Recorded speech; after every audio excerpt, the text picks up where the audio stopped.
শেখ হাসিনা কি হয়েছে? শেখ হাসিনা পালাইছে।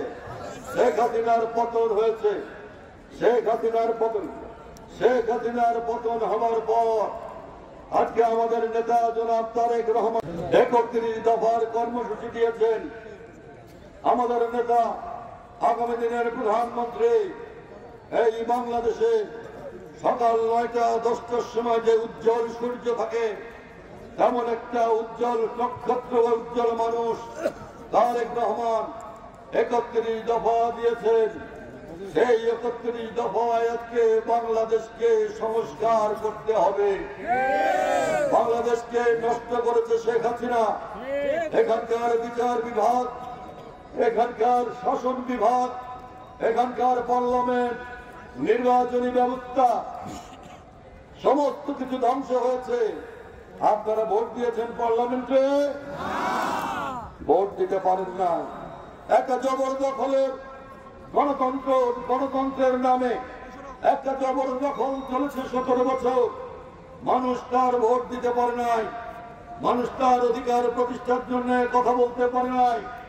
আমার মসজিদের ইমাম ঘরে থাকতে পারে নাই, আমার কোন ছাত্র, আমার কোন ভাই ঘরে থাকতে পারে নাই। বহু মানুষ বেকার হয়েছে, বহু শ্রমিক বেকার হয়েছে। তারা আমার ওখানে গিয়ে তাদের অশ্রুপাত করেছে, চোখের পানি ঝেড়ে দিয়ে বলেছে মানুষ তাদের সংসার পরিবার পরিজন না খেয়ে থাকে। এই কারখানাটা বন্ধ হয়ে গেল। এই রাজবাড়ী জেলা দরিদ্র জায়গা, তাই আজকে নতুন করে ভাবতে হবে 31 দফার পাশাপাশি এই রাজবাড়িকে কিভাবে আমরা উন্নত করতে পারি। আমরা যারা ভোট নিতে আসি আপনাদের কাছে, আমরা ভোট নেই কিন্তু তারপরে মানুষের কথা ভুলে যাই। আমরা ভোট নেই, টাকা ছাড়া মানুষের চাকরি দিতে চাই না। আমরা ভোট নিয়ে মানুষের প্রতি দায়িত্ব পালন করি না। কিন্তু আমার নেতা তারেক রহমান স্পষ্ট বলেছেন রাজনীতি করতে হবে দায়িত্বের সঙ্গে। রাজনীতি মানে মানুষের সেবা, রাজনীতি মানে আদর্শ, রাজনীতি মানে নীতিবোধ, রাজনীতি কোনো ব্যবসা বাণিজ্য নয়। আমাদের এলাকাকেও আমাদের গড়ে তুলতে হবে।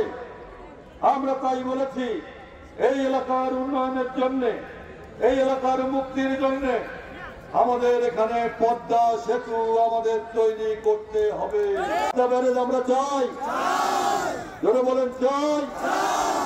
সমস্ত কিছুতে আমাদের কাজ করতে হবে, উন্নতি করতে হবে। আমাদের এই এলাকাকে আমরা একটা সোনার এলাকা তৈরি করতে চাই। আমি জানি যে এই এলাকা এক পশ্চাৎপদ, কিন্তু ঘাবড়াবার কিছু নাই।